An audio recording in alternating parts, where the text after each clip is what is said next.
Good evening and welcome to Anime-Zing Radio here on Facebook, YouTube, and Twitch. I'm your host, Doug Engler. Joining me in the co-host seats, as always, are our good friends Angela Rose, Hello, everybody. Darren Starling, Who's that?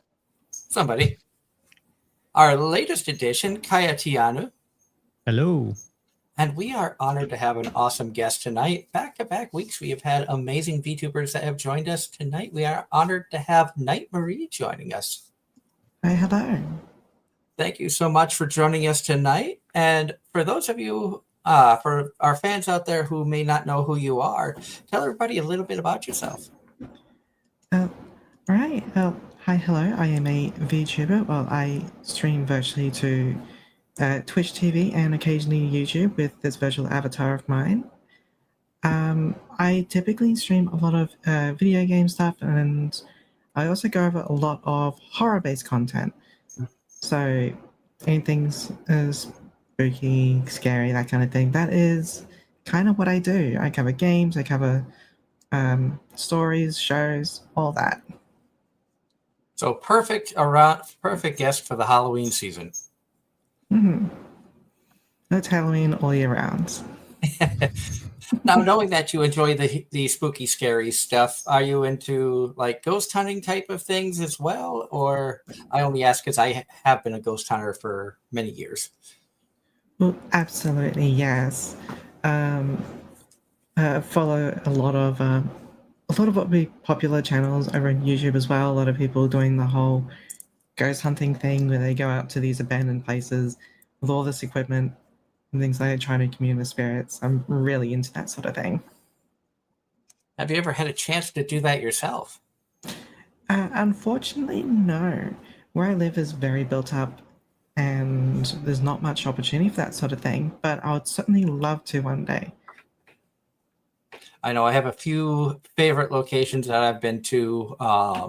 Rolling Hills, which has appeared on TV multiple times with Ghost Hunters, Ghost Adventures. I think a few other popular TV shows have been there as well. I've been locked in overnight twice for investigations, and that is one of my favorite spots I've ever been. Oh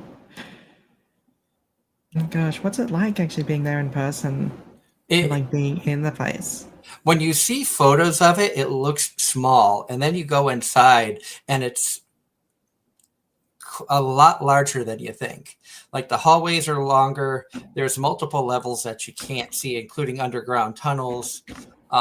It's the only location I've ever investigated where I have personally seen a full-bodied apparition. Amongst the two trips there, I've been touched, heard voices, seen shadow people, seen objects move. Just absolutely a breathtaking location for paranormal activity if you're into the ghost hunting and stuff like that. That's really cool. And good evening to everybody in the chat. Hello, John Knight and Kristara and Ellie. It's great to see everybody out there. I hope you're all having a wonderful night. I hope everybody had a wonderful Halloween. It was on a Friday this year. So you're able to go right into the weekend of candy coma instead of back to school for the kiddos. A bit of time to let something settle. Now, what got you interested in becoming a VTuber? I think for the longest time, I've always been into like sort of gaming and things like that. And when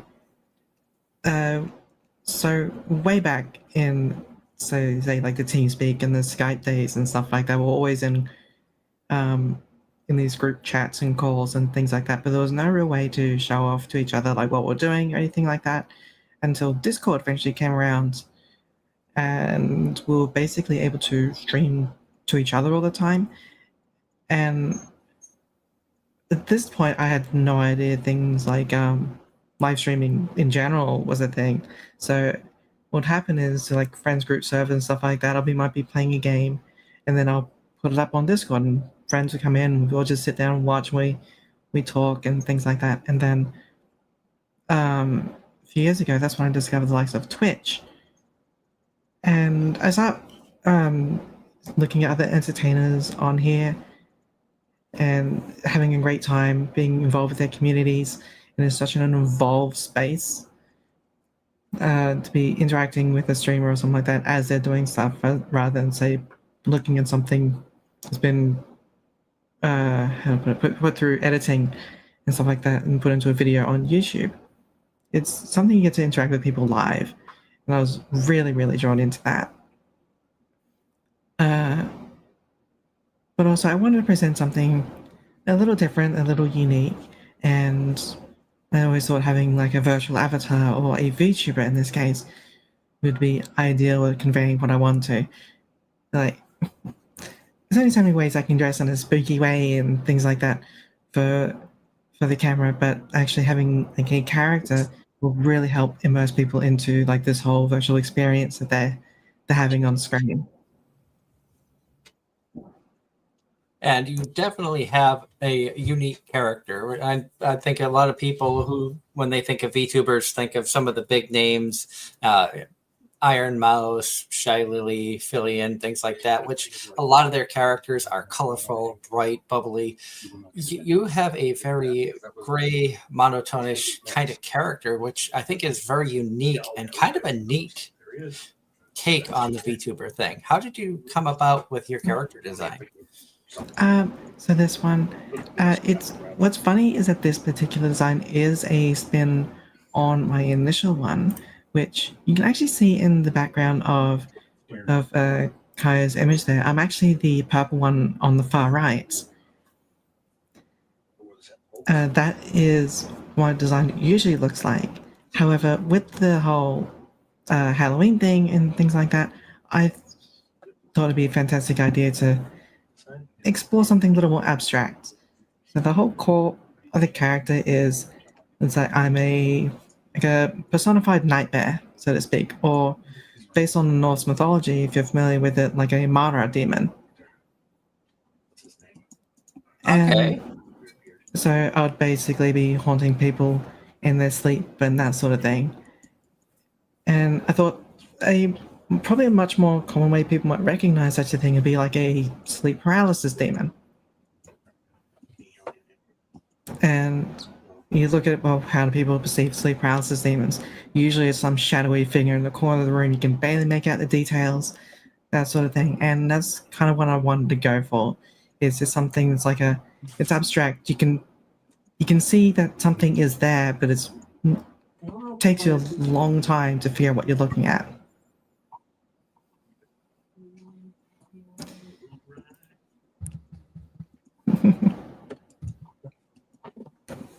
My apologies. I have a kitten, and she finds every little toy to take out of my daughter's room and then destroy things.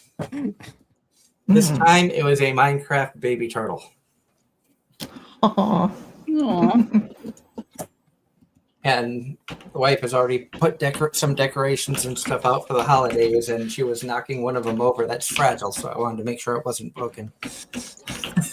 The wonders of having cats.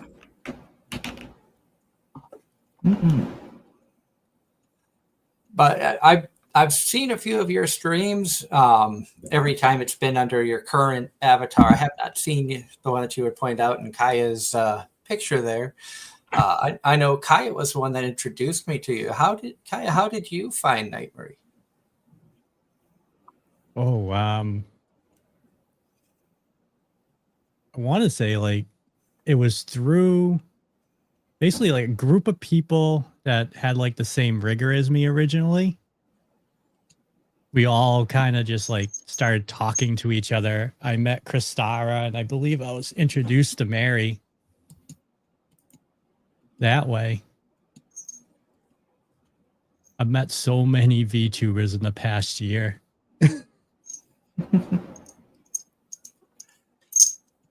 Hey, calm down. You don't want to be on camera?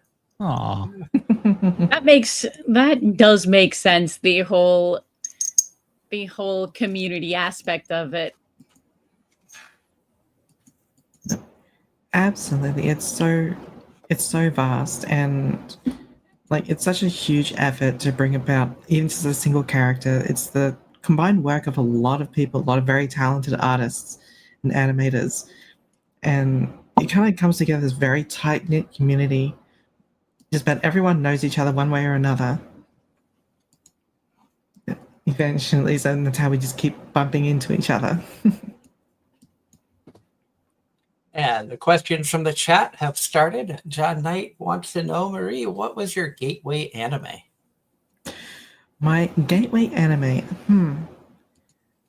I want to say I actually started with something that was fairly modern at the time that I started going back. So the first one that I was really introduced into the anime scene was Soul Eater. That was a good show. I watched the English dubs, that one, and then I eventually went back and I found Cowboy Bebop, your Black Lagoon, your Fullmetal Alchemist, all the big ones that everyone's seen.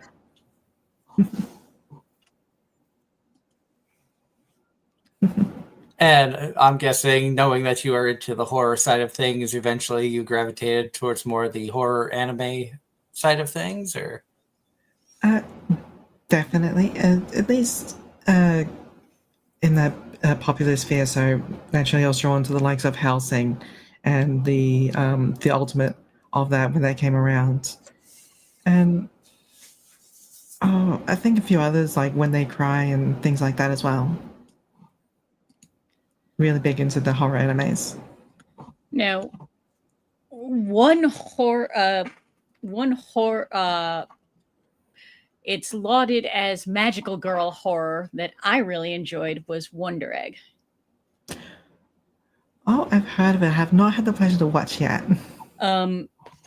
If you enjoy horror, it's actually really, really good. Oh, that's my watch list. Every time I hear you talk about magical girl horror, the only thing that comes to mind is Madoka Magica. That's one I have not watched, but I think that one's at a point where there's just too much, and as we all like to say, what time?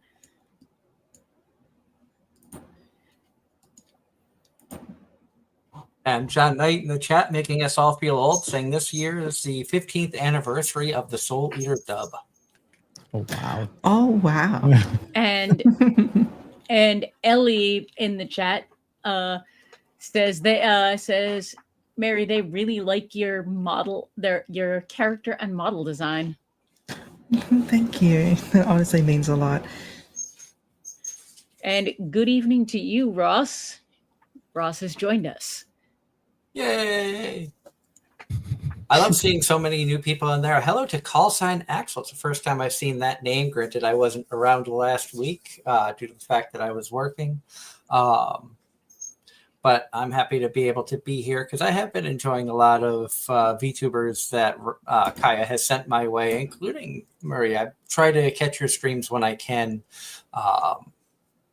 Even though horror is not my thing, I still enjoy supporting a lot of the community because what you guys do is fascinating to me.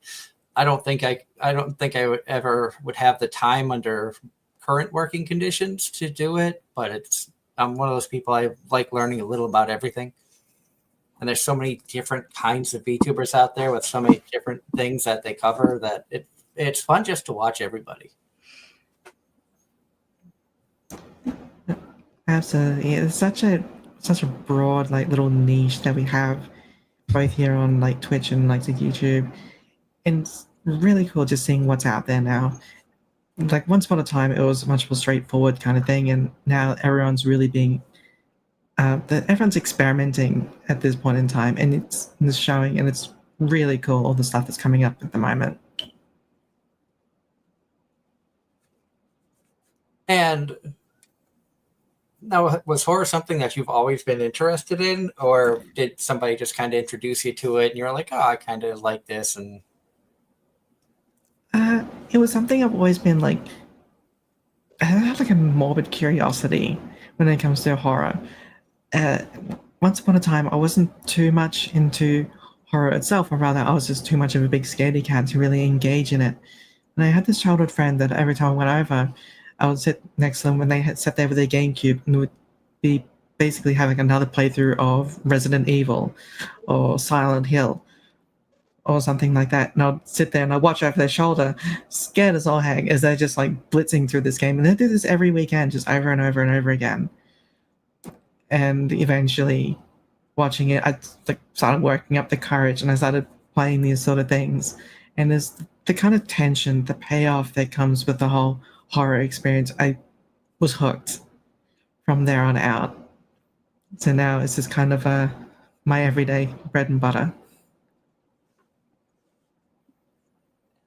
The chat wants to know, what's your favorite horror anime?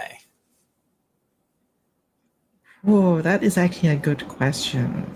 Anything Vic Mignogna's in? No.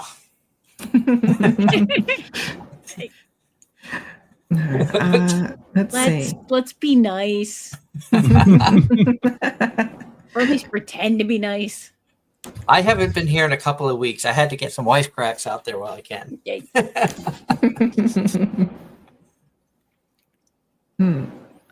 I think. Oh, actually, I had to say my favorite horror has to be When They Cry.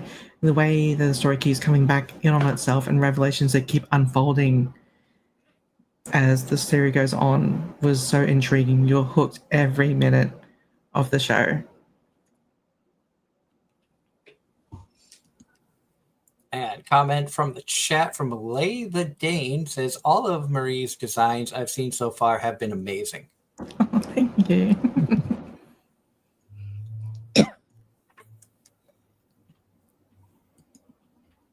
So I heard this question asked last week, and I've wanted to ask it this week. Who was your inspiration for VTubing? Were there VTubers you looked up to that got you wanting to do this? People that helped you along the way? I initially, I kind of got the idea from watching, what's his name? Admiral Baru, who he plays as this little, like a tiny little chibi panda, like probably the one you've seen in Full Metal Alchemist. The little panda character that follows around one of the protagonists. He plays as that kind of like little creature, and he's being held by this very pretty lady that's, you know, wordless and stuff like that on stream. But he's so entertaining. He plays stuff like Dead by Daylight and things like that. So naturally, I was already drawn to the subject matter, and watching that was a lot of fun.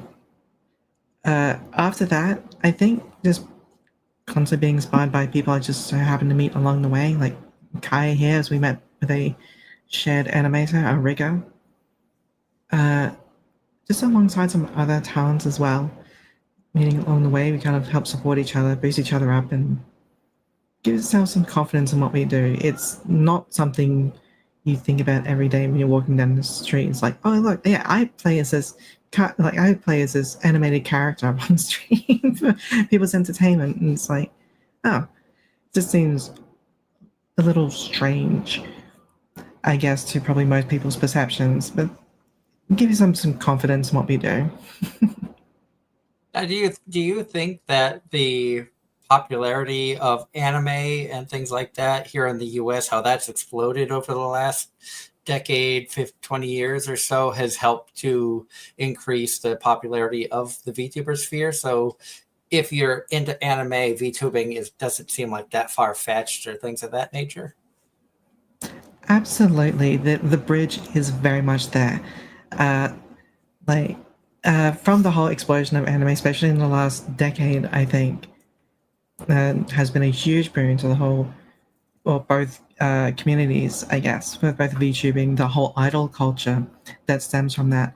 Is the idol culture itself is something that's a little bit far-fetched from the whole Western as we know it.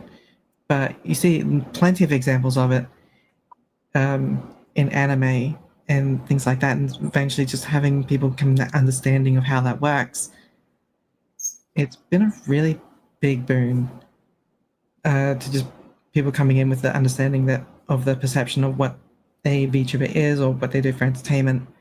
And some of us sing, some of us do talk shows. It's all different. It's all just the idol culture that stems from that base Japanese idol culture.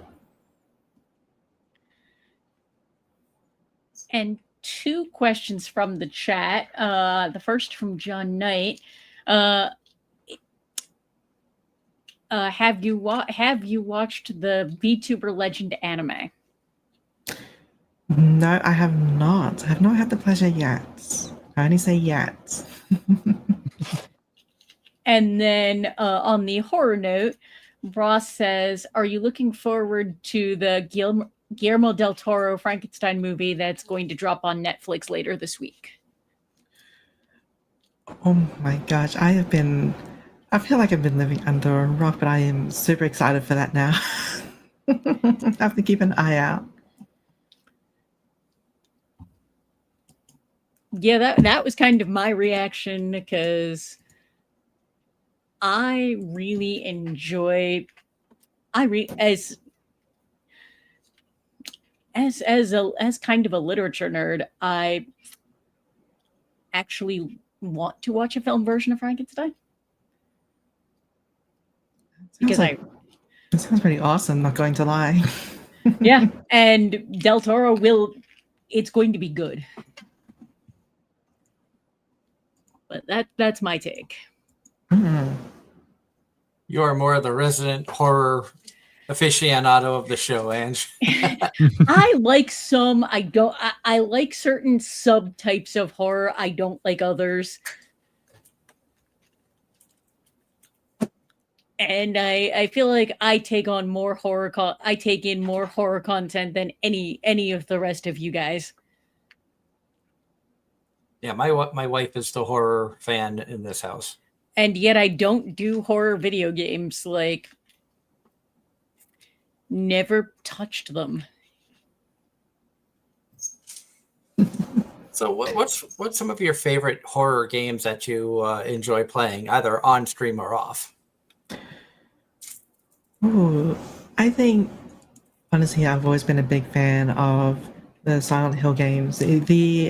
At least the first two Silent Hill games, and then when I'm coming back to the Silent Hill Forte that's come out recently, I find my love for the series being reignited again. It is something that's been really cool. There's so much eye for detail that the writers and all the developers put together in this sort of experience is something really, really cool. Otherwise, so I've always been just a big Resident Evil fan. We always love just that campy zombie horror that Resident Evil's always been. It's just a bit of a comfort series people come back to. Always looking at my library here on Steam, there's just, oh gosh, there's a lot of good ones out there at the moment. Things like Heartworm is another callback to that classic isometric horror kind of thing. There you have your Phasmophobia, which is the whole ghost hunting thing that's always been huge. I remember starting out streaming with Phasmophobia, so that's always been something that's been close to my heart. I've seen a few people play that. I still don't know much about it. I just catch streams of people playing it from time to time. You said it's like a ghost hunting type game? Yeah, it's basically like a gamified version of what we would see of these ghost hunters and things like that. You'd pull up to a location. You have a bunch of the typical equipment that ghost hunters would have. It would be like an EMF detector, the one that detects electromagnetic radiation. You have like these cameras, your sound equipment, everything like that. And you go into the site, and your goal is to identify what kind of ghost is haunting this place. And these ghosts can stem from all sorts of backgrounds, mythologies, and things like that, all the way from like a Japanese yokai or oni, all the way to something like I think it's Norwegian Djurgen. Interesting. And poltergeists, hunters, everything. It's like any kind of culture has like a ghost-like figure. There's a good chance you'll see representation of it in this. They all have these very unique traits, help identify them from each other, and it's a terrifying experience to have firsthand. It's a lot of fun.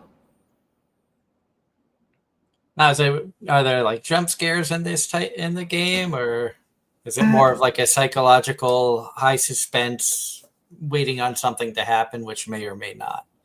I think this one's more psychological. There is a similar game to this called Demonologist that's based off your more traditional jump scares, but Phasmophobia, it doesn't jump scare you in a sense, it's more of that consistent tension of finding out what this thing is and knowing that your character can be in danger at any moment the longer you're inside the space. Ooh. But yeah, thankfully, no in your face jump scares. As much as I love horror, jump scares is probably the one thing I cannot do.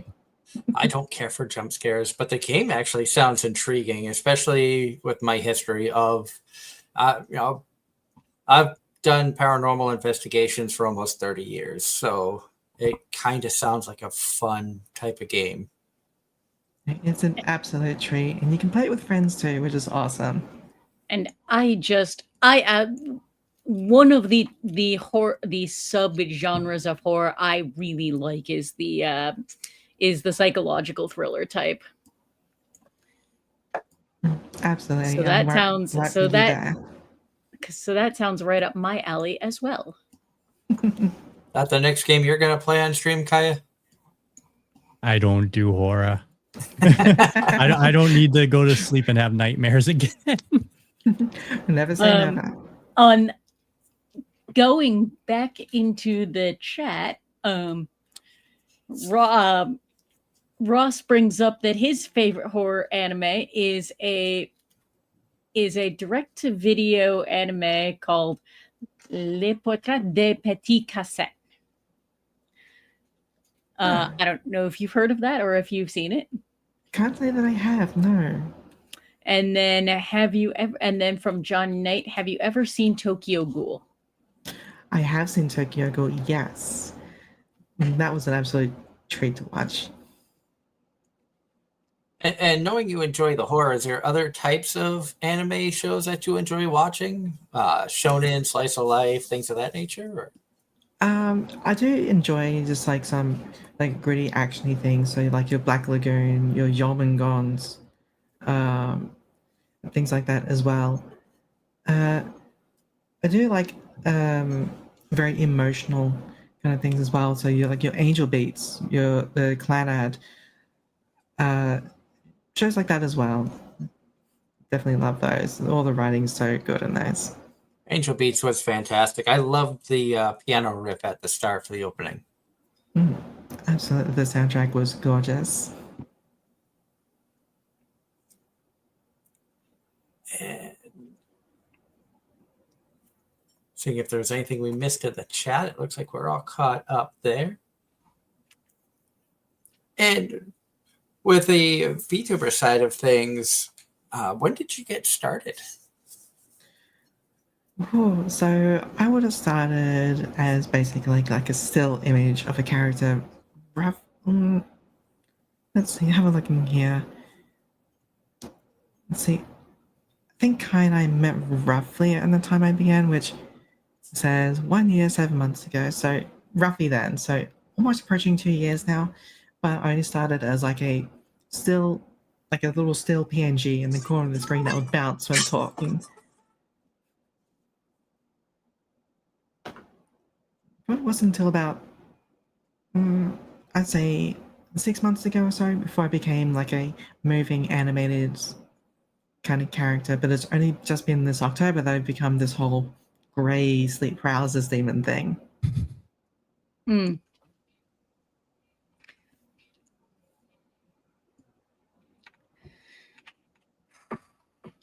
I can't believe it's almost been 2 years now. Where has that time gone?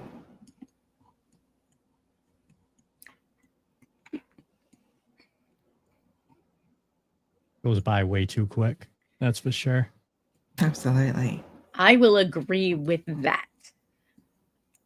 And then I will ask, have you actually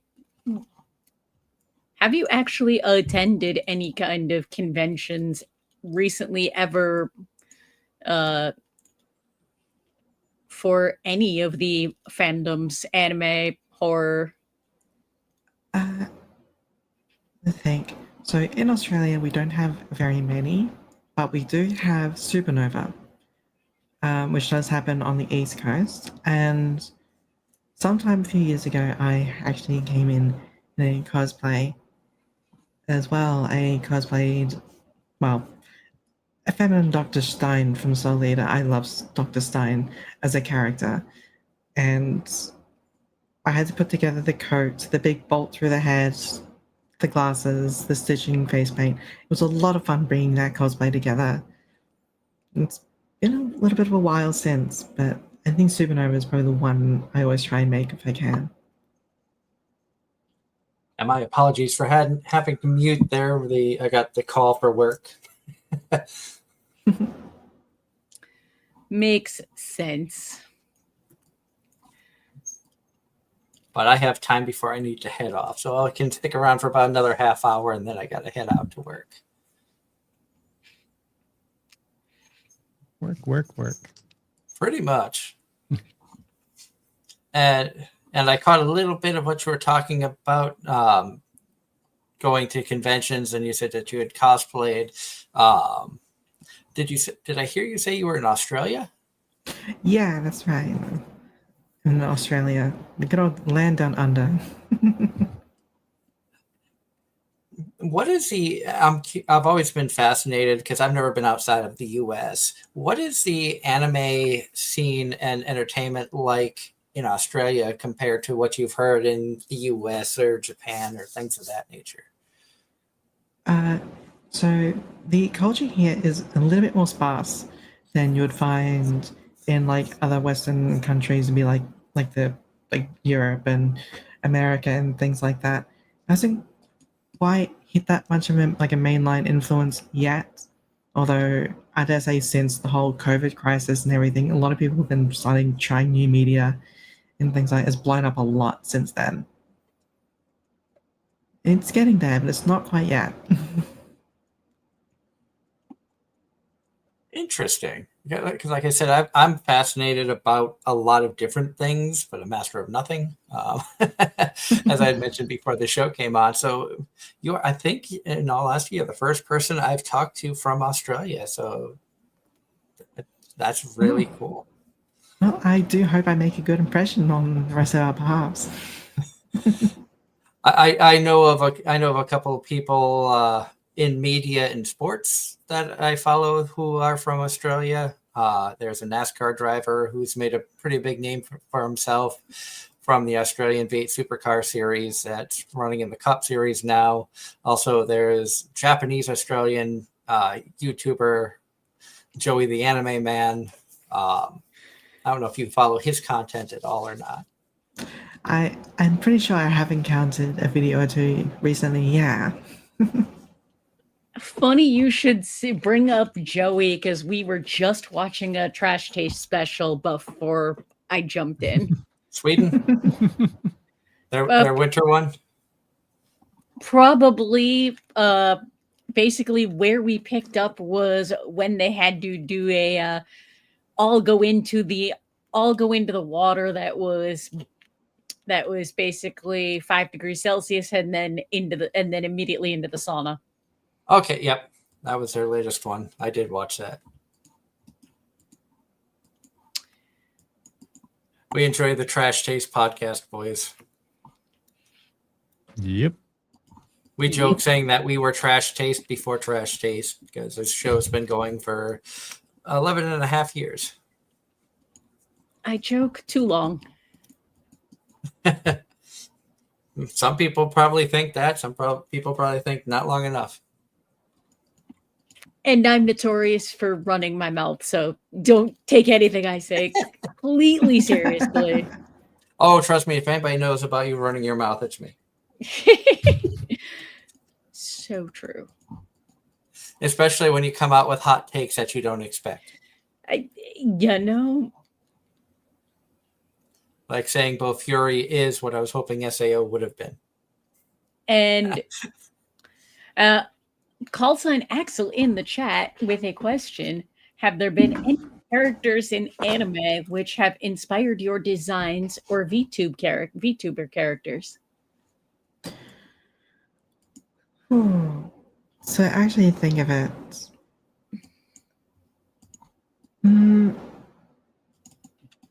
dare I say, the demeanor of the character initially was going to be based off the character Balalaika from Black Lagoon, that kind of deep a deep voice, that commanding kind of nature of a character, something intimidating, something scary, but it's softened a lot since in that initial conceptualization. Since then, the design has kind of been based more off video games as well. So a lot of RPGs actually. So something like the Nier series was a big inspiration. Even the Dark Souls video games as well. The support characters in that, these characters called Firekeepers. Those kind of characters really inspired the rest of my design as I came together. You mentioned Nier. Did you actually watch the anime?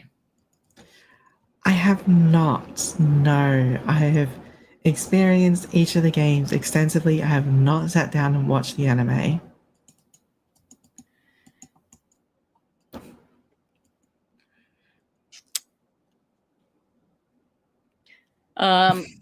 I watched. I have not played the games. I've heard they're fantastic. I watched a little bit of the anime, and then it got delayed, and I ran out, and I did not have time to go back to it. And call sign Axel says, Kaya, same question to you about any characters in anime which have inspired your designs or VTuber characters. Not from anime, but my character design is based off my Makote from Final Fantasy 14. And then most of the, like, this outfit's based off an idol outfit.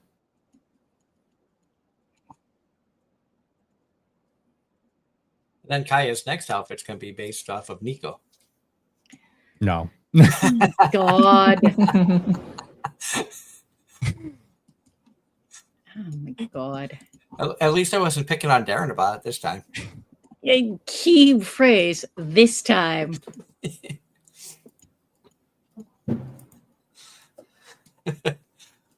We have a lot of jokes that we shoot at each other. We did a few recordings of an AZR after dark, where it was kind of like more of anything goes type conversations and stuff. And Darren didn't realize his microphone was sensitive enough to pick up on him doing the Nico knee thing, trying to imitate Nico from Love Live. and so we've picked on him a little bit about that since.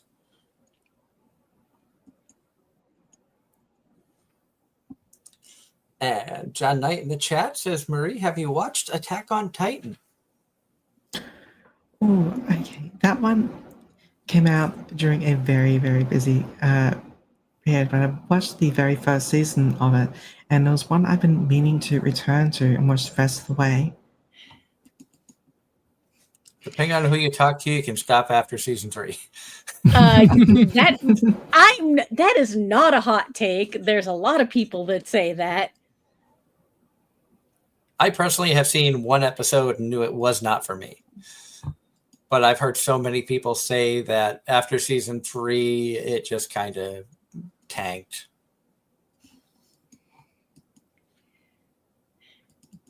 And to me, it just seemed like it dragged. That was my issue with it. Just after season 3, it just dragged on.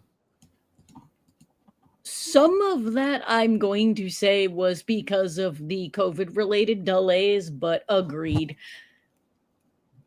I don't think you can blame COVID for finale part 2, little letter C, part 86.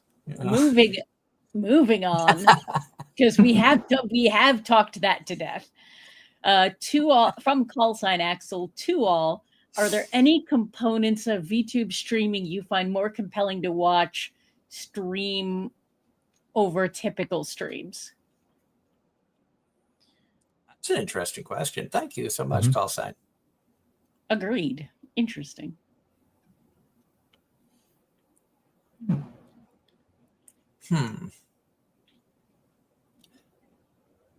I like what Go ahead, Kaya. I like what we can do with the models. I don't think I've shown this yet. Mary's seen this. But have I shown this? See if it works. Please work. Of course, that's still gonna be there.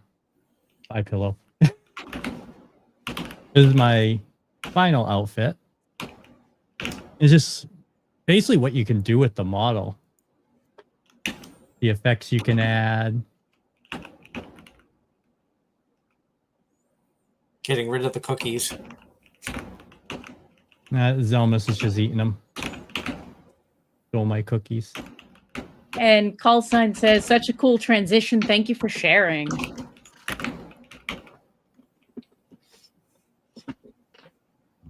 Now, do you have different transitions and stuff you can do too, Marie? I know that a lot of VTubers on stream have different effects. I've seen people get like bonked with things or different effects and things like that. Is there stuff that you've done through your channel that when people subscribe or things of that nature? I do have little bits and pieces that do pop up on occasion when people come and do a thing.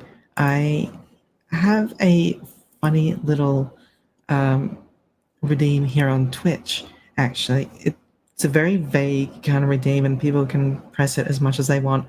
And eventually, it's a button, they'll do something completely random. It can be like some ghost hands coming from the sides of the screen to grab the user. It can be like a distortion effect or something like that that can happen on stream. Otherwise, I have a couple of very basic little like animations and stuff like that that happen with my character when I press certain hotkeys as well. That's cool. I like that. It's kind of a very simple, not over the top. You just you want to focus more on the content that you're doing as opposed to trying to be center stage. Exactly. This way, my goal is to be complementary to the content rather than trying to steal from it. Which is one of the cool things about, the VTuber world. Like, as you mentioned earlier, there's so many different people that are doing so many different things. You hear stories that there are certain VTubers who, may have health issues, and they use that as a way of being able to interact with the outside world, things of that nature. Some people use it as a stress relief, just something for fun and stuff like that. So I think the VTubering world is just kind of a really, really cool space, and I'm so glad that it's growing, and that I've been able to kind of not be a part of it as a VTuber, but be able to learn more about VTubers by bringing yourself and others on. Absolutely. It's the whole interactivity and things like that as well. Like, we get up on stream, we are playing a character, so to speak, but we're still very much ourselves. But I mean, I'm not this 2D paralysis demon here in the real world. It creates that nice little bit of immersion, that suspension of disbelief for the viewers when they come in and they see something on stream, this character that's come to life before them, and they can interact with them. You can talk to them and things like that. I know a lot of these VTuber characters will be like these, I guess, anime-styled characters as well. So it's like, for some people, for that sense of immersion, you get to talk to this anime character and things like that, and get to, hang out with them, have fun, that sort of thing. Now, knowing that you said earlier about in Australia, anime and stuff isn't as big out there as it is out here, do your friends and family think it's neat that you do the VTubing thing, or? What's funny is that, like, most of my friends who do know are already in the online space, and they're fully all for it and supportive, as opposed to, like, say, like family and things like that. It's a little bit more of a far-fetched thing. It took a long time to explain. It's like, hey, look, I do live streaming and stuff like that. It's like YouTube videos, but it's live, and I'm not using webcam, or kind of am, but I'm a character that's on this. I'm basically a cartoon to that, as I'm trying to explain to them. But it's a lot of fun trying to explain it to the uninitiated. But yeah, it takes a little bit to get the message across. And a couple of reasons of asking a question like that is I'm sure that people are going to tune into this after the fact, and they may be interested in getting into VTubing and things like that. And there's always hurdles when you start something new. You've got knowledge issues, trying to figure out what kind of character you want to do, the designs. Obviously, there's rigging. There's a lot of stuff that goes on as you get more in depth. There's easy ways to get started, and then as you get hooked, it obviously can become more and more expensive depending on how far you want to take it. But also there's the aspect of trying to explain VTubers to those who don't know it. I work for a railroad. Most of the people I work with have never heard of a VTuber. So trying to explain that world, especially where I'm not officially a part of it as a VTuber, just try to understand it. It's like I'm always interested in what it's like trying to explain that to people who don't know. No, it's always a fun one. Like, so colleagues and stuff like that I have outside of the whole online space and things like that. It's a tricky one to just kind of tell them, oh yeah, I do live streaming, which is something that people understand. Your TikTok live streams, your YouTube, YouTube live options and things like that. And rather than trying to go into too much detail, I feel like people will find themselves discovering this sort of thing organically, especially as the medium is growing.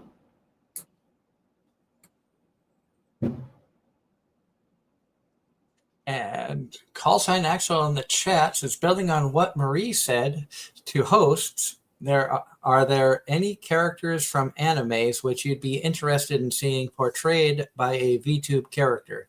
Any personalities you think may fit the adaptation well? So I think that's to Darren and Shmi and Kaya. So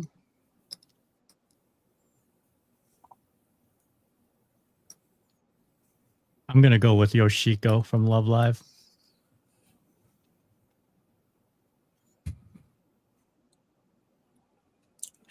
when you think trying to think of anime characters and personality combinations that might make for an entertaining VTuber, as annoying as she is, Aqua from Konosuba could be a fun one. Also, Albedo from Overlord. Hear me out. One. Marin from Dress Up Darling. I could see it, honestly. Yeah, I can agree with that. I could see Marin. I would almost say Maple from Bofuri as well, especially from a gaming standpoint. If you had somebody that had that personality going into games of that style, not knowing what they're doing, that could be an interesting combination.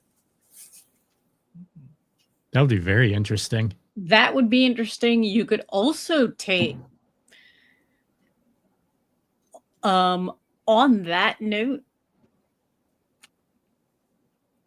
of the looking at it from the game space idea, what about Kirito from Sword Art Online?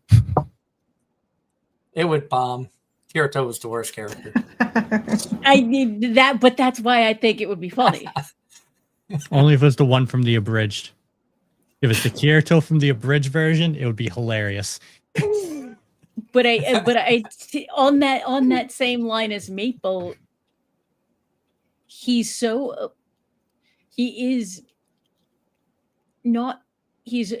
very intelligent, but does not have the very book smart, doesn't necessarily always have the awareness. Yep. Which is 100% why I think that would be amusing. I'm trying to think if there's any shows out recently that I could think of a character that might make entertaining VTuber character. Another very silly idea would be Anya from Spy Family. I was just going to say Anya. Anya was the next thing that popped into my head. I'm like, what about Anya? I I could could- see Anya. That would be an interesting one. I am behind on Spy Family, but that's only because we're watching it English dubbed for season 3. So we're 2 behind what the Japanese has out.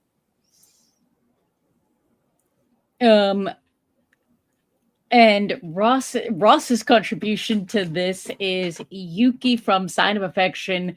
Think about teaching people sign language during the live streams. Ooh, That would be interesting. That I would be like fascinating. that. That would be Okay.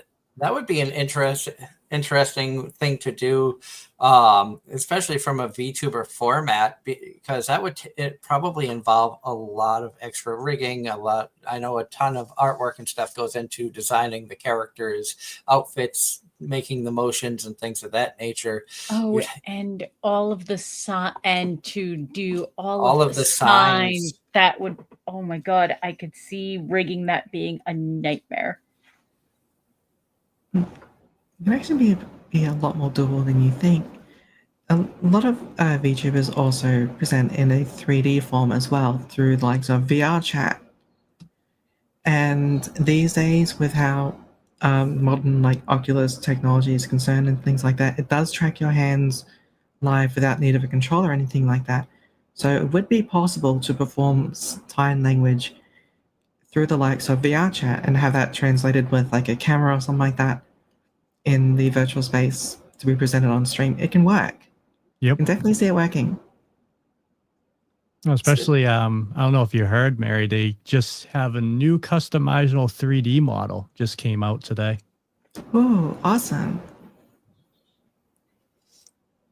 Now, That's a cool thing about having people in chat that just think outside the box, because that's not something I ever thought of. And like I said, I don't know a whole lot about the VTuber space outside of what I've learned from watching you guys and obviously talking with Kaya. So that's why I was like, oh, coming to artwork and stuff. Now, my question, based on just that little bit, with the advancements in the technology aspect of it, is there a difference in when things get released based on where you are in the world?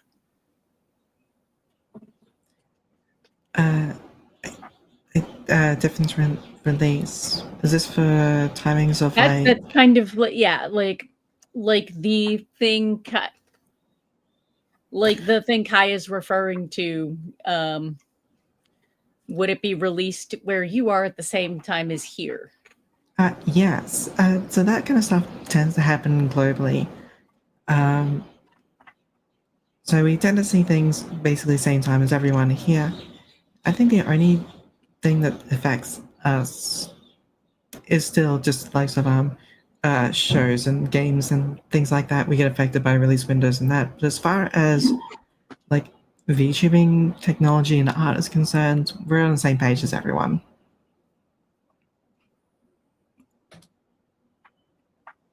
Interesting.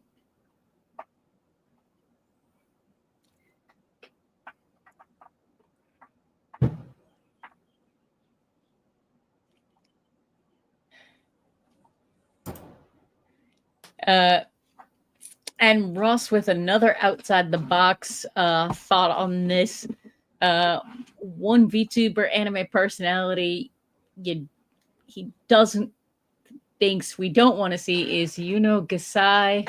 I don't know who that is, but I assume somebody does. Future Diary? Yeah. I've never heard of them.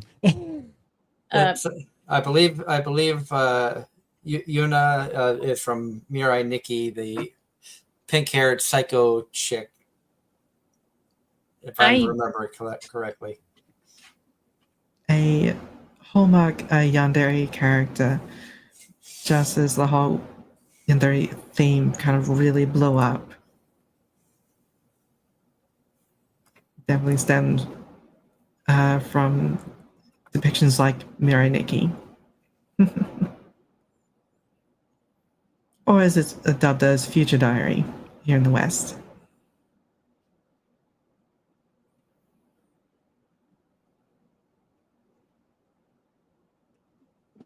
I get messages from a bunch of people trying to figure things out. Sorry, I'm pretty distracted suddenly. I also have to keep an eye on the time because in about 5 minutes, I've got to get running for work, which sucks. I would rather stay here and continue the chat because I'm having so much fun. I love being a part of the show. I love having guests on and learning more about a world I know next to nothing about. So I want to thank you for joining us tonight. Just because I've got to get running. It has been truly a pleasure watching you on stream and having a chance to chat with you. I will be in chat when I can to continue supporting your stream. If you want to give a quick shout out now, and I know they'll have you do it again at the end of the show, where people can find you. Mhm.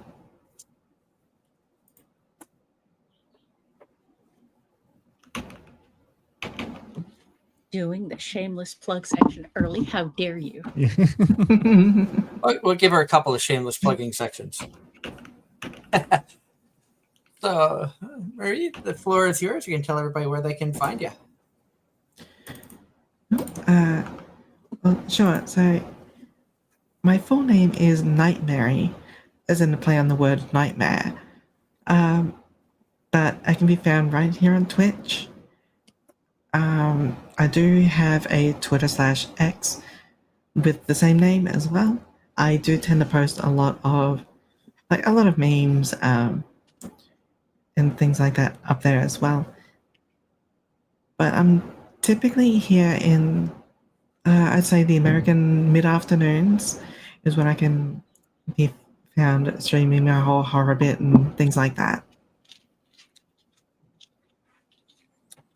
Yeah, no, I should have asked this earlier, but what is the time difference between you and the rest of us who are all in, I believe, East Coast US?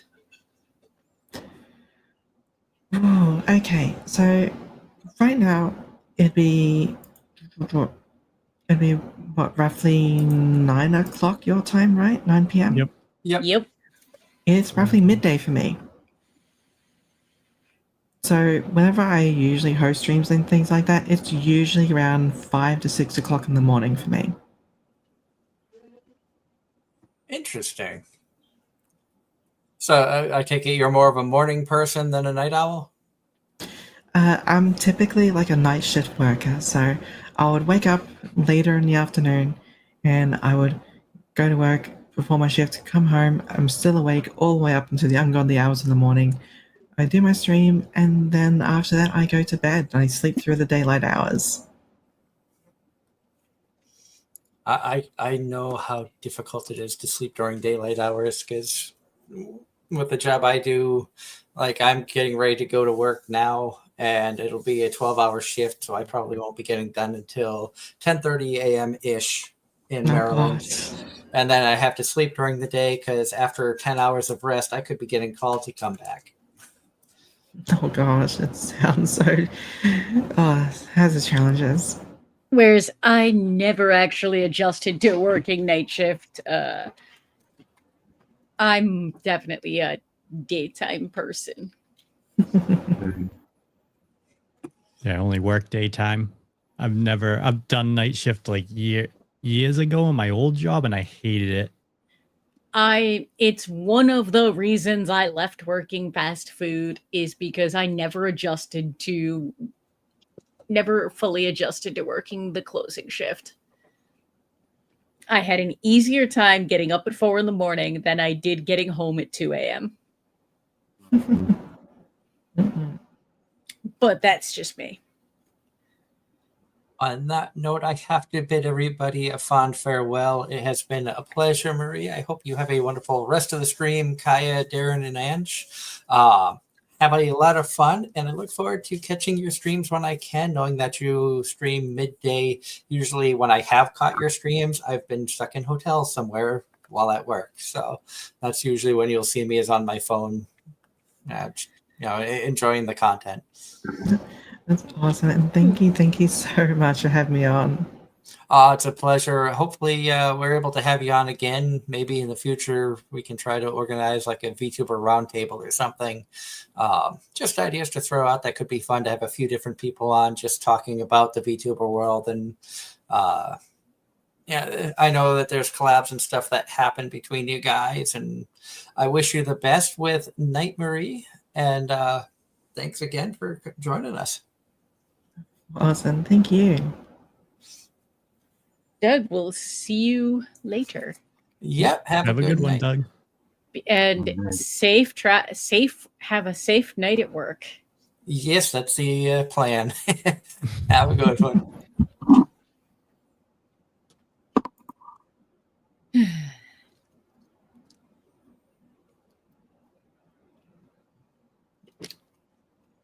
Cool. Well, at least he was able to be here for a little bit. Agreed. Mhm. Agreed. Work schedules be like that. Especially when they're based on call-ins. It can be any moment. Yep. And even Ross is saying how he got called in for the night shift yesterday on his day off. Oh, God. Ross, my response to that is a quote from Clerks. I'm not even supposed to be here today. And John Knight says, Mary, have you seen Show by Rock? No, can't say that I have. That's one of Doug's favorites.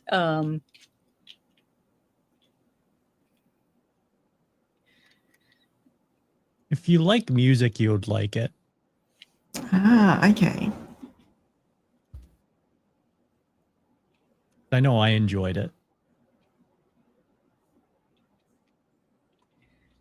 That's another one I probably should try to hunt down and watch, but I always have to check if it's on Crunchyroll still because they've taken so many shows off. I know.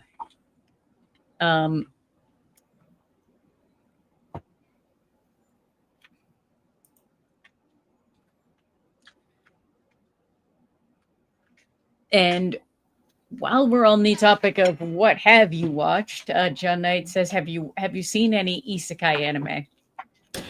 Any isekai anime? Oh, gosh. Is this before or after the big advent of isekai anime? Because I've seen everything from Sword Art Online to Log Horizon, Rise of the Shield Hero. You can consider one as well. Oh gosh, trying to think. I can't think of any other specifics, but those ones definitely come to mind. And from call sign to kind of everybody, do you have a favorite part of building your community viewership? Ooh. Honestly, there's so much that I love about it. There's so many little bits and pieces that I love putting together.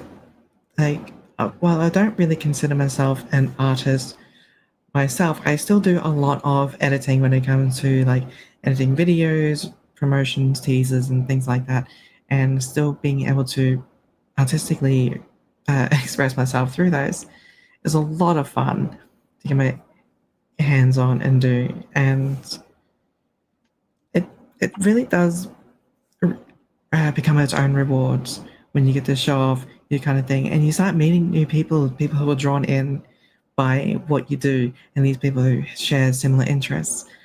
Like I know for a fact that, say, horror itself isn't maybe like the biggest thing. It is a little bit niche and it can be a bit off-putting for some people, but when people come in, they get so passionate about it, and it's so awesome to see. And basically being included in that kind of space feels special. No, there are definitely horror-specific fandom conventions here in the States. Oh. and it is and and with a lot of the niche things like that, it's so amazing to kind of watch those communities.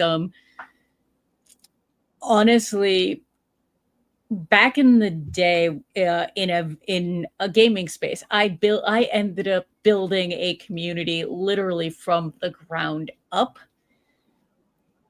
and I met so many people, and watching it grow from literally just a bunch of small little groups all struggling to being able to run an event that literally had people come literally had people show up from the entirety of the East Coast was just one of the most rewarding things.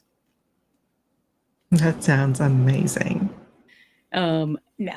Building communities where everyone has this hobby in common and just getting to know people, it's so much, it's amazing. Hmm.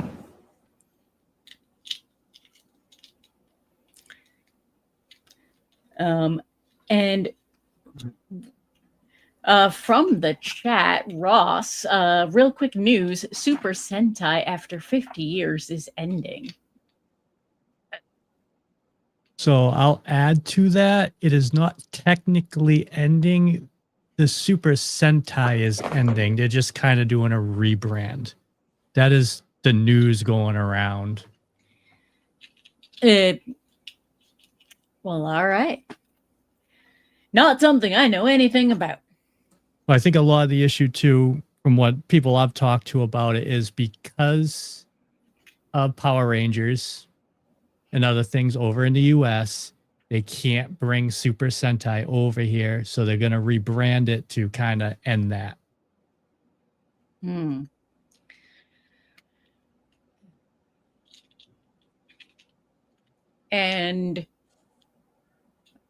And from the chat, Maerie, have you seen My Hero Academia? I have a few friends who are really, really into My Hero Academia, but I have not had the pleasure of seeing it just yet. That's not to say that a lot of it already has been spoiled, but still like many to at least sit and spoilers. watch it. Yeah. Yeah, no, I have somehow managed to avoid spoilers. But I think right now that's the only show of the current season that I'm caught up on.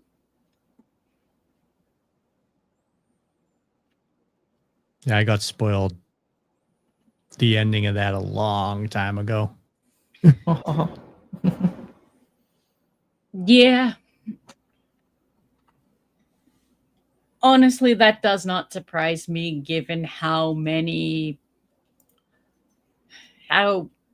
the internet is. But It's tough. Like these days, it's really tough. I miss the old days. You didn't really have to worry about spoilers. Now you just log on to Twitter and someone's spoiling it. The next day, an episode comes out or a game comes out. and I forgot about that one. On the topic, on the vein of what have you seen this anime? Ross is asking, have you seen the crime horror anime My Home Hero? No. That's I'm home. That sounds interesting. that one was very underrated. I actually also really enjoyed that one. And then talking of spoilers, are there any anime you wish you could rewatch for the first time and experience again? Oh, I don't know if I want to wish this on myself again, but something like Angel Beats. And I will throw that at everybody because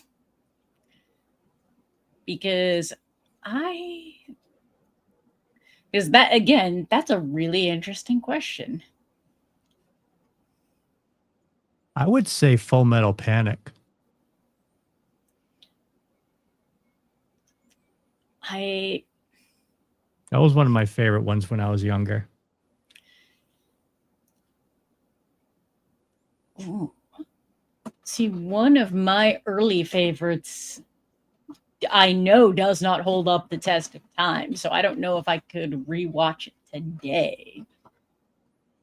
But no, I think I'm gonna actually go with classics on that one and say either Cowboy Bebop or FMA Brotherhood.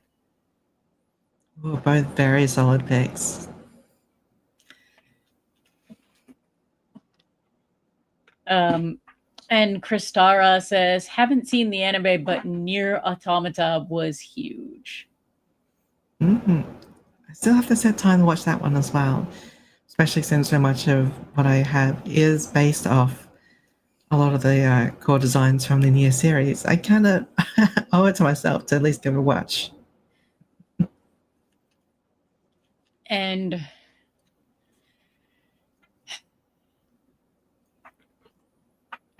And you know, Ross is saying when he first jumped in earlier, he heard us all talking about favorite horror, and his favorite magical girl horror is Magical Raising Project. I am unfamiliar with that one, Ross. Yeah, I've watched that. It is brutal. Oh, It's very brutal. Brutal in what way? A lot of death. I will say that. Think about magical girls as pit up against each other and they have to like kill each other. oh. I was trying to piece together what would constitute magical girl horror. Is this more like is like a subversion of like your Sailor Moon kind of thing, or are we talking more like Elfen Lied, where it's just more like a the as far as I've been able to find the most popular of this subgenre would be like Madoka Magica. Yep.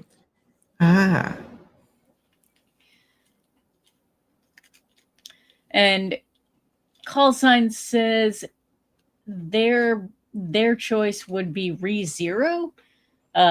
It was their first isekai before knowing what an isekai even was. I have not seen ReZero. I'm trying to recall ReZero. There's two series which are similar to each other as far as character design is concerned. I get them mixed up a lot of the time, but they're very different thematically speaking.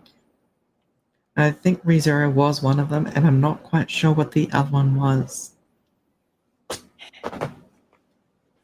I almost want to say I don't know. And John in the chat says, have you ever watched Psycho-Pass? Yes, I have seen Psycho-Pass. The art direction for that show was very striking. It is phenomenal to watch. Another one of my favorites. And Ross has a question for Kaya. Have you seen Magical Spec Ops Asuka? Yes. I have watched that one. That is another horror magical girl anime. And Doug is in the chat now and says ReZero is has the maids Rem and Rem for reference. Oh, okay.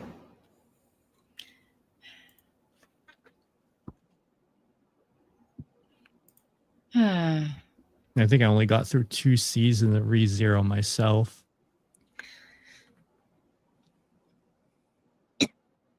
And from Kristara, on that note, question, Rem or Amelia, who's your favorite?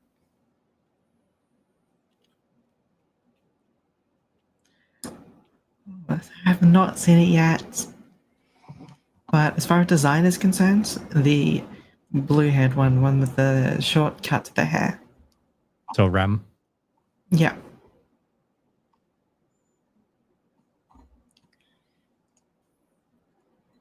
I would have to agree with that. And from Ross, have you seen Death Parade? I have actually, just thinking about it, I have seen Death Parade. It's been a long time. I think I seen it when it was fresh in the season. And I found that one to be a lot of fun to watch too. And Doug actually disagrees with you guys and says Amelia.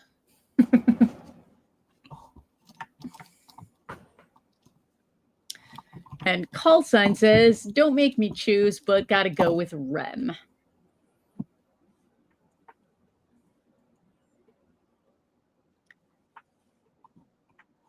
And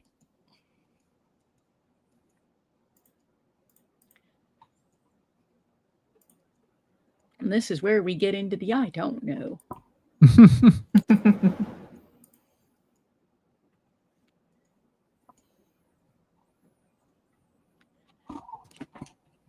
Did I get it? No, I did not. Oh, you got a bug. Yes, little Oh, I tiny hate- fly. Little tiny fly. Oh, I hate that. Yep. Oh. Yeah, so much has to fall into the I don't know category. Anything after 2010 is just about beyond me. Save for a few Excuse me. Netflix adaptations, actually. The Netflix adaptation for Castlevania was awesome. Absolutely love that one. On the idea of Netflix adaptations, have you seen any of the live actions? No, but I do intend to keep it that way. Some, in my opinion, some are worth watching and some are not. Hmm. And I'll just leave that one at that. Completely fair. Because as they've been releasing and I've been watching them, I've done commentary on all of them, and no need for me to ramble at great length. Well, I heard the One Piece one was really good. It is. And that is season 2 for that is releasing early next year. And Ross says, speaking of live action, My Hero Academia live action for Netflix is moving forward. I did see a casting announcement for that. Do not remember who was cast. And John Knight is saying today is Jesse James Grell's birthday. The voice of Tokoyami in My Hero, Armin in Attack on Titan, Yuri in Yuri on Ice, and Tyrion in Ruby. Thank you for sharing. And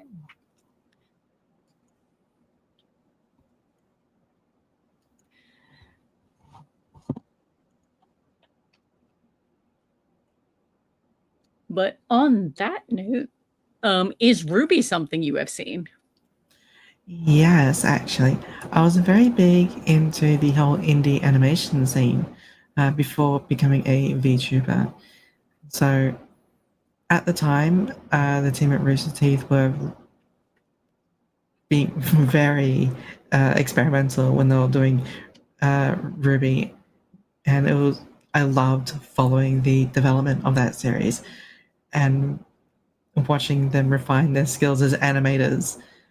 As time went on, it was really, really awesome to watch. I do love Ruby. I love the designs of the characters. I love the world they written for it and everything. It was awesome. Tis one of my favorites. And Chris Stara says, on that note, of the main 4, who is your favorite? Oh, I have to say Miss Belladonna, the Black Cat. For me, given that I have cosplayed her for several years, I'm going to say Yang Xiaolong. Hmm. And Ross says, question for everyone. If you could choose one weapon in anime to have in your room hung on the wall, what weapon would it be? Well, if we're going back to the, I'm just going to go right back to Ruby there. I'll take the scythe. That's also a gun. Uh, I have, over the years cosplaying from Ruby, I have seen some amazing builds for Crescent Rose. I actually saw one that an engineering student built that actually could transform. That's incredible. And she had built it specifically to her size. That was amazing to see. Ruby's is a good one. Ooh, but there's so many good anime weapons.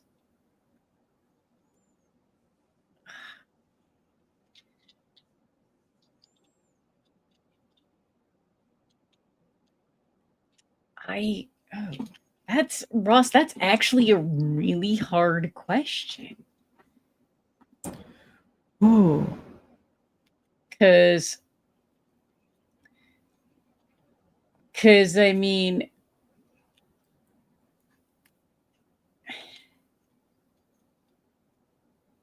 do I have any? I mean, not in this room. Otherwise, I would get up and show it off. In the very back of my screen, you can see the 3D printer. So we have, in fact, done. There are several 3D printed swords kicking around. Ooh. One of which is Oren's Masamune from Final Fantasy X. Well, that is such a good choice. My husband cosplays as Oren, and subsequently decided I'm gonna 3D print his ultimate weapon. That's incredible. Yes. At least it wasn't Walker's Blitzball. No. And I think we've touched on this already, but John Knight is asking, have you watched My Dress Up Darling? I have not, no, but I am very familiar with the main characters of that show. They do come up a lot. Now you've got me thinking. Back to the weapon thing. As a runner-up, I would certainly take the Psychopath's pacification handgun on a mantle. That's a solid choice. I'm still debating that one. Now, I have actually seen in person a build someone has done of that pacification pistol at Supernova, as the person would say press a button on the side of it, and the sides of the handgun would fold forward as if the gun was switching to that lethal mode, like in the anime, and it's such a cool effect. It lights up and everything. It was such an awesome build. That sounds amazing. I've watched so much.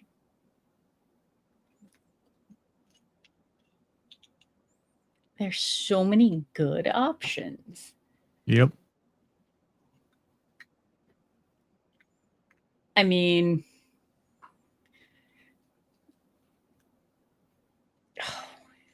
so many good ones. I don't know. Yeah, no, Ruby's got some really good ones. Crescent Rose or Nora's Hammer would also be a fun one.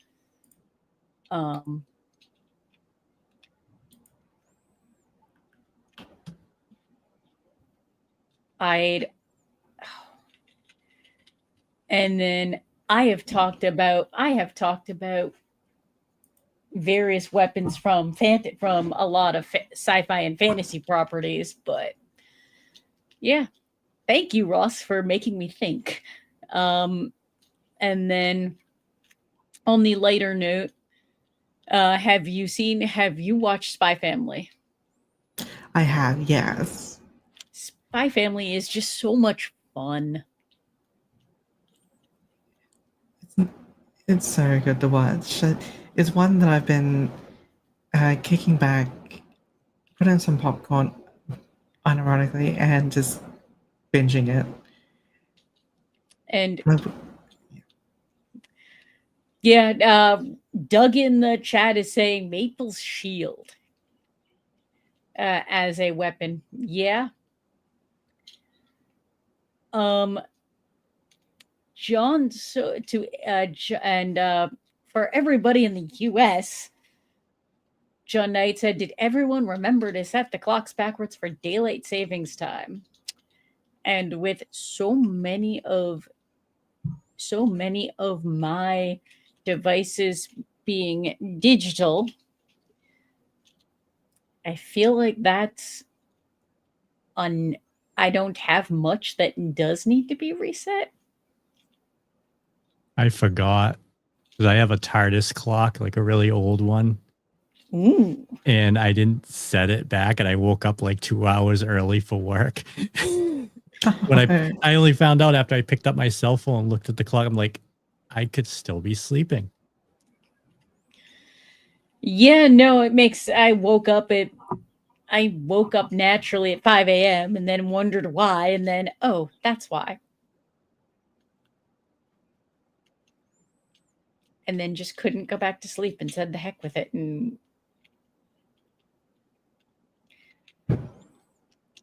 did my whole coffee routine. But yeah, welcome to now in I'm gonna do the whole cultural related questions, and in Australia, do you do that where the time changes at all? So most states and territories do have like a daylight savings time. However, there is one that insists on being unique and does not do it with the rest of the country. Oh. Ugh. And I missed Ross's comment about the weapon of choice, and he says he wants the delusional sword from Chaos Head. I've not seen Chaos Head, so sure.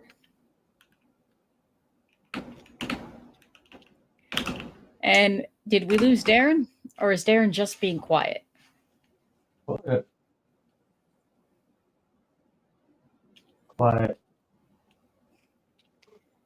All right, Darren's Very quiet. still not dead. Not quite. Not quite.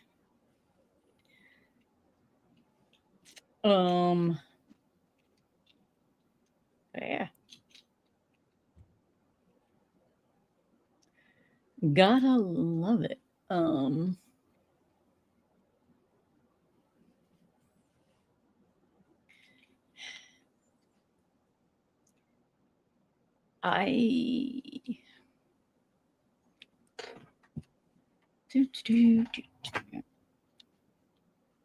So as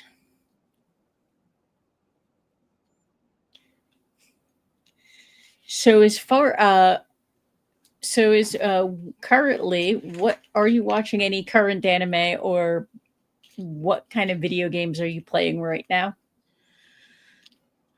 So anime's on hold at the moment. I've kind of just been reserved to watching like Netflix funded shows at the moment. So your Devil May Cry as well, which was a lot of fun to watch too. Actually, that was awesome. The art team behind that did an amazing job. As far as games are concerned, I'm currently playing through Silent Hill Forte. As I mentioned before, that one that game has been having an awesome take on the Japanese culture during the 60s. There's kind of like a theme you don't see too often. So to see them really put the spotlight on it was really cool. It's been so intriguing to follow along with. Outside that, kind of been playing some other little smaller horrors along the side, some more indie projects and things like that that have come to light. House of Necrosis being another one. It's kind of themes like your Resident Evil kind of thing. It's like a turn-based strategy, kind of reminiscent to like your Final Fantasy Tactics in a sense. Ooh. Which is a very unique take. I'm not gonna lie on the whole Resident Evil theming, so I've been really enjoying that in the backgrounds. And Ross wants to know, for Kaya and Mary, have you seen the mystery light horror anime Shadows House? No, can't say that I have. It's a no for me too. Yes, same. I've not heard of that one, Ross.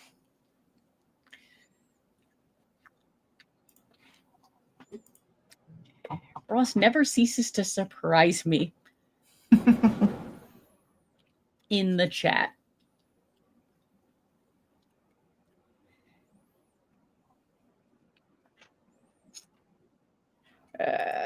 Ba-ba-ba-da. Why does this look familiar? Oh, it's from Studio Cloverworks. That's probably why. I think I've seen this. I've never watched it. Cloverworks is a studio that I believe everything I have seen by them I have liked. Yep.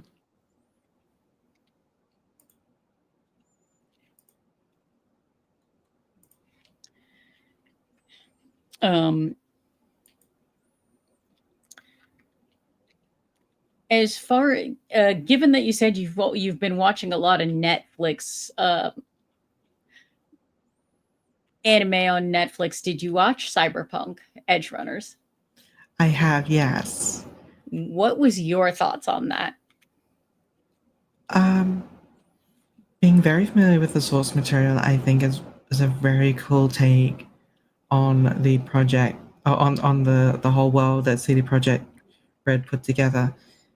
And it's been a real, I just say the whole show was a real emotional gut punch. I say it gets you invested on these characters and with everything that goes on inside the show. It was really cool. I love the art for it. I love the soundtrack for it. The voice acting was consistently very well done the whole way through. I think it was a good watch. Same. And that is a video game I put well over 100 hours into when it came out. Mm-hmm.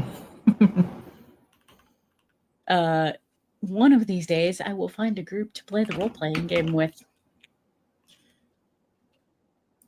Oh, I was not familiar that there was a role-playing game. That sounds intriguing. There is a tabletop role-playing game regarding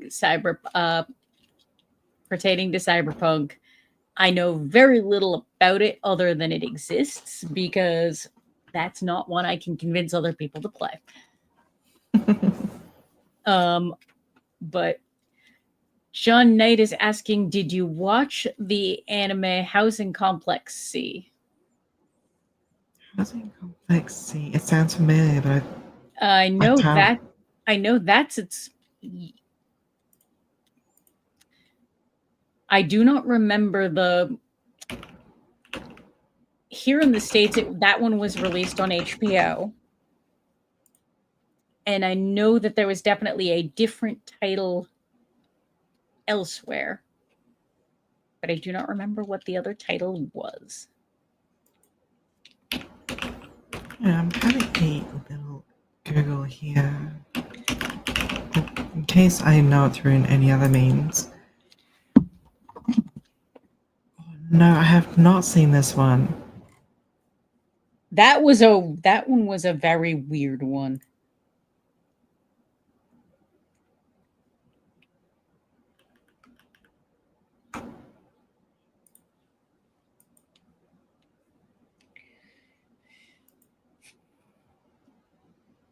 but it's, if I remember correctly, it's only 4 episodes, maybe 6. Oh, okay. And the chat is tossing out more. Have you seen this anime? First one is, have you seen Goblin Slayer? Yes, I've definitely seen plenty of Goblin Slayer. And have you seen the anime movie I Want to Eat Your Pancreas? What in the heck, Ross? That is a title. That is the title. I Want to Eat Your Pancreas. Like, no, I've not seen it, but that is wild.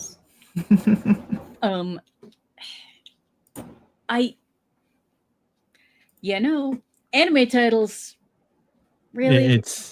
It's weird too because that's the title, but it's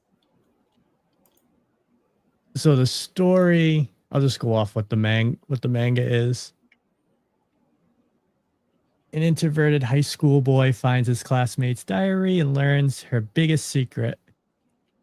Yamachi Sakura is dying from pancreatic disease, and now he is the only one person outside her family to know the truth.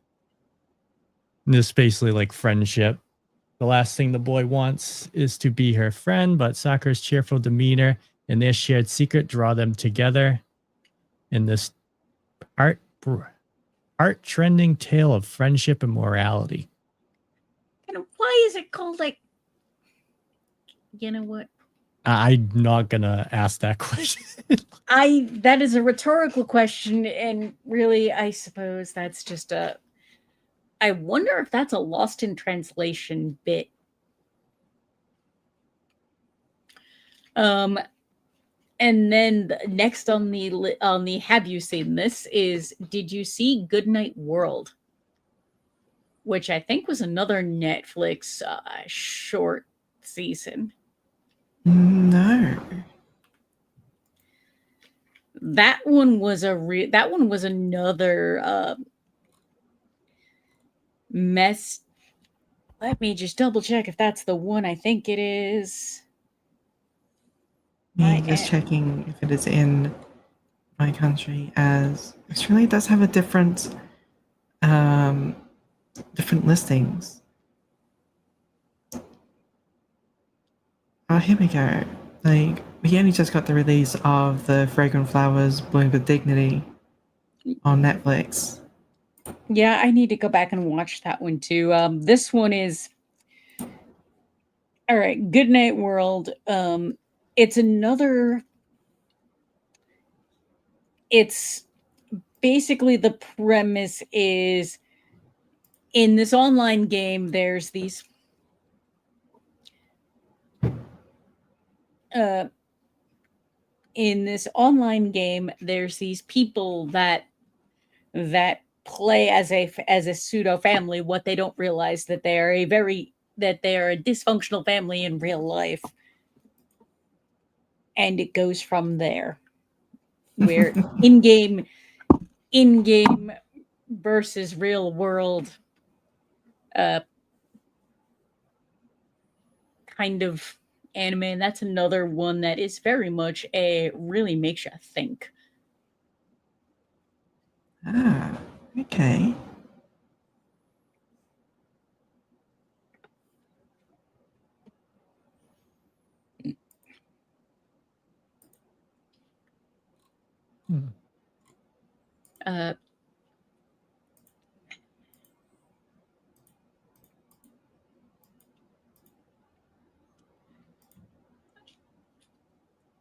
And I'm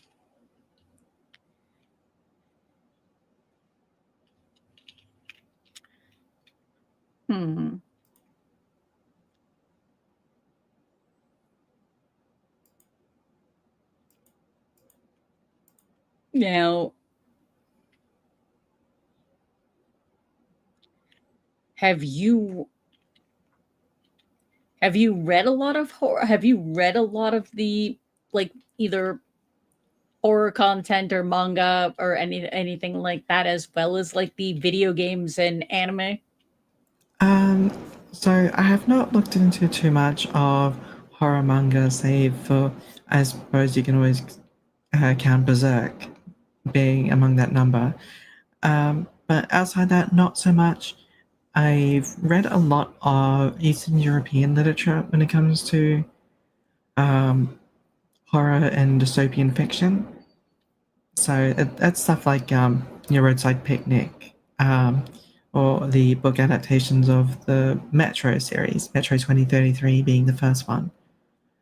Things like that I've been reading into. Interesting. Because I also do a lot of I'll read a book and then try to find all of the other adaptations. Oh yeah. And I do enjoy some good dystopian fiction. In most formats, if I'm being honest. No, I've always been fascinated with something like Roadside Picnic, as it did kick off. It was basically the source material that sprouted a whole like little subgenre, I guess, of this semi-apocalyptic Ukrainian-Russian thing. So it's like the whole Chernobyl incidents and all the fiction that comes around that. A lot of like mystery and intrigue that comes with this uninhabitable zone around Chernobyl. And it sprouted a lot of things like the Stalker game series. I know draw huge amounts of inspiration from Roadside Picnic. Again, the video games Metro as well. The whole the world got nuked, but the survivors are hiding underground in the metro tunnels.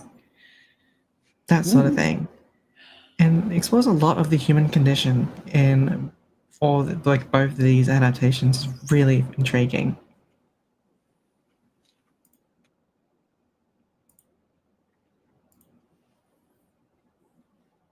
It is it is always interesting, especially when you get into different countries putting out content that is either inspired by or like their adaptation of a completely different country's property. Absolutely, and you can see where a lot of these inspirations come from. Like, I know there was a big turn in public perception, like say the post-Soviet era, in the whole like Slavic regions, and that put a huge influence on all the outgoing media. And it's just interesting watching that kind of evolution come to be.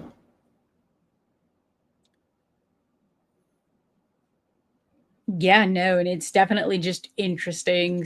I mean, and we're seeing all of in this generation with the internet being what it is, we are seeing everything evolve almost in real time, as opposed to back in the day when when you didn't have the internet, when you only really got news, and even then it was at least 24. Global news wasn't as widespread, and it was at least a day or two behind when it actually happened. Yep. Mm-hmm. Yeah, these days with the internet and everything, it feels like the whole world is going in 100 miles an hour. Yep.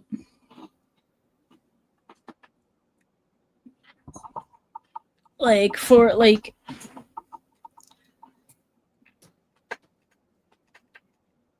if you don't watch a show or a movie as soon as it happens, it is immediate. Like you can just go online and someone has put out there how it ends. Mm-hmm. Yep. Whereas when I was much younger, if you missed it, you missed it. And and those spoilers didn't necessarily exist in the same way. And on a much lighter note, John Knight is posting, today is Jim Cummings' 73rd birthday.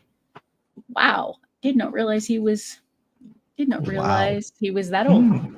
Voice of Tigger and Winnie the Pooh and Taz and Looney Tunes Darkwing Duck.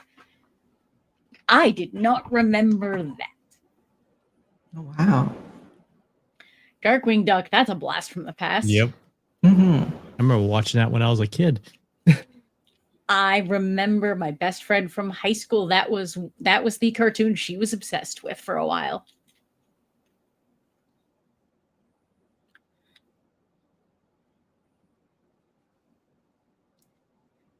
Now, did you get all? Now, growing up, did you have all the same cartoons that we did here in the States? I like to think so. Like I know my morning TV always had a lot of the classics. Like your first season of Pokemon was always on 7 o'clock in the morning before school every morning, and eventually, as the years went on, it turned into stuff like Digimon and things like that. I think even when I was like a little bit later on, even One Piece I think was on there, just on the morning cartoons. But we also have a lot of our own cartoons as well. Like I know a modern one that's blew up worldwide is called Bluey. I've heard of Bluey. Yep. No, Bluey very well from my niece. But no, we have a couple of our own as well growing up. Another one we had that didn't exactly make international success, but it was called Blinky Bill. It was just featuring this koala character. And I think that was a show from like the 70s or 80s. But I think we had a lot of the same ones, although most, say, American-based ones were featured on like pay TV. Okay. All right. And then John Knight says, have you seen One Piece, and how far, if you have watched it, how far along are you? Okay. Whew. So I've seen the first season multiple times thanks to the morning TV before school because it played the first season on repeat. Mm-hmm. But I've seen not that far into it. Once I tell people, "Oh, I've seen up to this point," they're like, "That all?" It's like, yes, I've seen up to the point where they picked up the little character Chopper. But I've seen everything up to that point extensively. And speaking of One Piece, floating around the internet, there is an image of Elmo from Sesame Street dressed as Luffy from One Piece. I did, and I think I saw that. I did see that. And Ross, thank you for reminding me of that.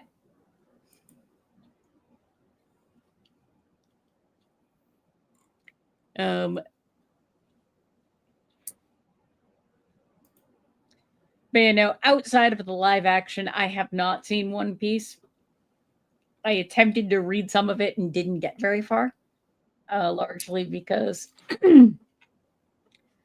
while my local library has some manga, the selection is very limited.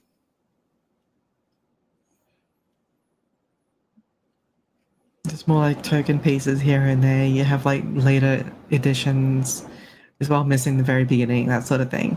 Yep. I know of One Piece. I have never watched an episode, but I was more into Fairy Tail, Naruto during that time.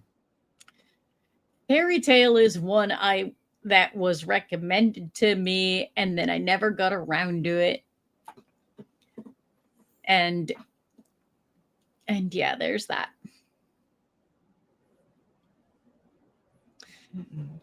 But that's one I was told I should cosplay from. Yeah, this series has a lot of good characters.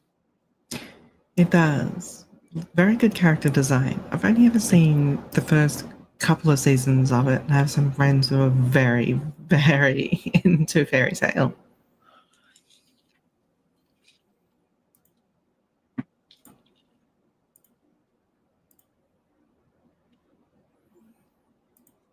And Ross is reminding me that there is a lot of Fairy Tale, and that might be why I never got around to watching it, because by the time I went to go find it, there was too much.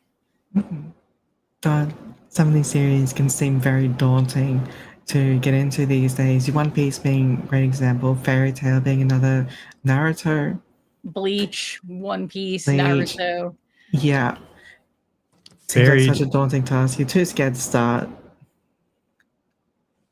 Fairy Tail was 328 episodes. Oh my god. And One Piece is up to, I don't know, over 1,000 is what I got. I cannot begin to fathom the amount of hours that it's taken to animate every scene. Yeah, One Piece is 1,140 episodes. That's what it says My right God. now. And it's not done. No. And wow, just wow. So I know Naruto was up there too. Not counting Shippuden. Mm-hmm. And Sean Knight says, have you watched the anime A Sign of Affection? No. It is a very, very well done romance slice of life anime.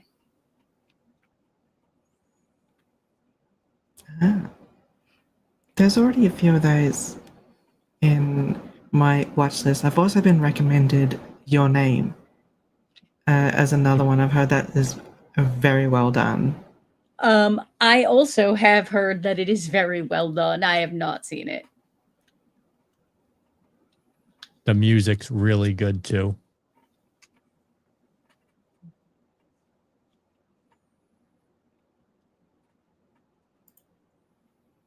That's actually one of Your Name's one of the few series I still have on Blu-ray. And I got the Japanese version. Oh.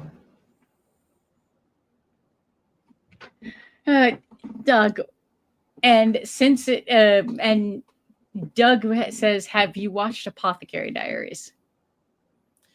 I haven't. I've seen that one on the front page of Netflix. I've been meaning to watch it. It is fantastic. And then John Knight says, have you seen My Happy Marriage? My Happy Marriage? No, I haven't. That's another good one, in my opinion.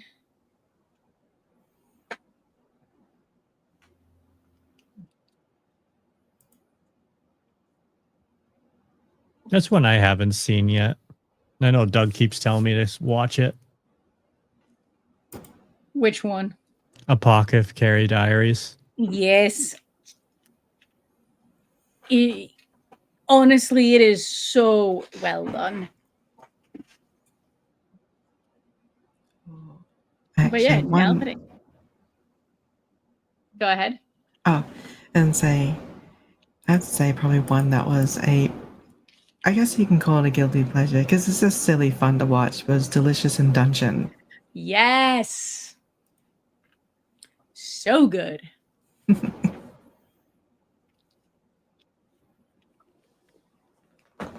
And yeah, can you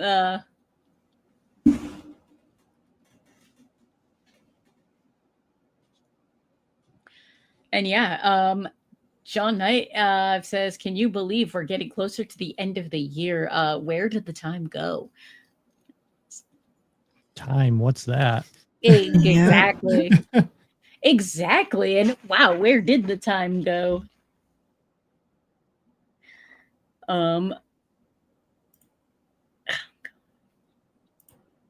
No, It's already November.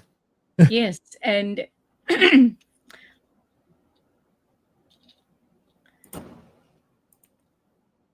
and John Knight is making a Mariah Carey reference, and no, we are not referencing.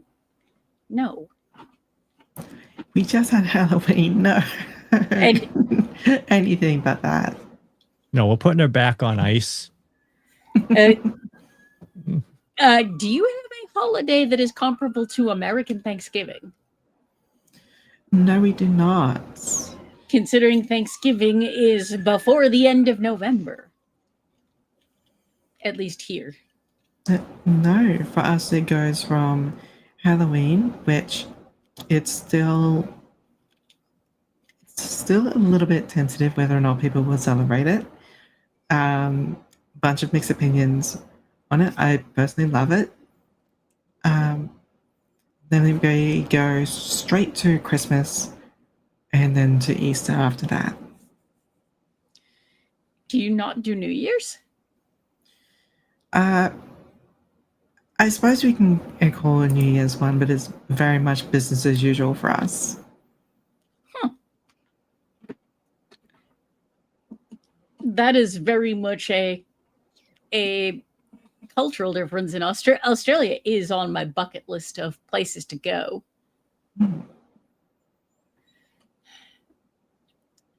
And are you a Disney person? No, I'm actually not. Ross has brought up the fact that they're making a Hocus Pocus 3. I'm afraid I wasn't aware of the first two. Hocus Pocus, the original, was a 90s live action movie, and actually really, really good. They made a sequel recently, and it did not need to happen.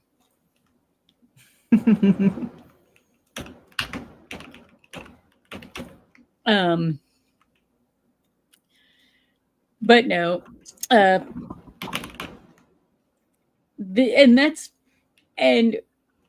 just kind of as kind of a wrap up thing. Thank you. Since we are almost out of time, I do want to say thank you once again. Thank you for joining us, and thank you for willingly sharing all of the questions or sharing all of that about Australia. Seriously, thank you guys for having me too, and it's always my pleasure. I am an open book, so to speak, whether it's culturally here in Australia or anything else. Because I genuinely love learning about other cultures. And I love to travel, so someday. It'd be an absolute treat. I think you'll find there's a lot of familiar things here, but there's that uncanny valley culture shock. It's like it feels just like the States, but then there are just little bits and pieces like, wait, it's not. That's what I've been told. Someday I'll get there. I would only go if there was a straight flight, which I don't know if they do those. I know they do them to Japan, but I think there is, but you have to take it from the West Coast. I do believe you are correct. I haven't actually looked into that. I did do I did not do a nonstop to Tokyo last year. We had layovers in Canada both ways. So I think there is a no stop from, say, LA to, I think it's Brisbane International Airport. I think there's a flight that does that trip, and I'm not sure about any others. I will actually have to look into that. But on that note, it is that time. It is bed. I don't know about the rest of you, but it is coming up on bedtime for me. And so, as a real quick, one more time,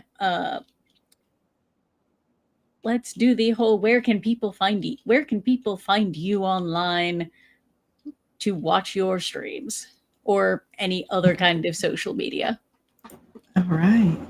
Well, so my full name is Night Maerie, and Mary is as you can see on stream.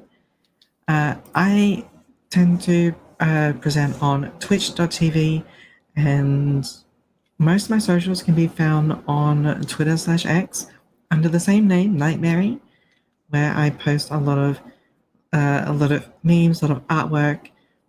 But I still do a lot of horror stuff as well, so if you guys are ever intrigued, you're more than welcome to come along. And yeah, that is where you'll find me. Thank you once again. And to everyone, thank you all for the awesome thought-provoking questions. Be happy, be healthy, enjoy anime, and we'll see you all next time. Good night, everybody. Good night. Good night.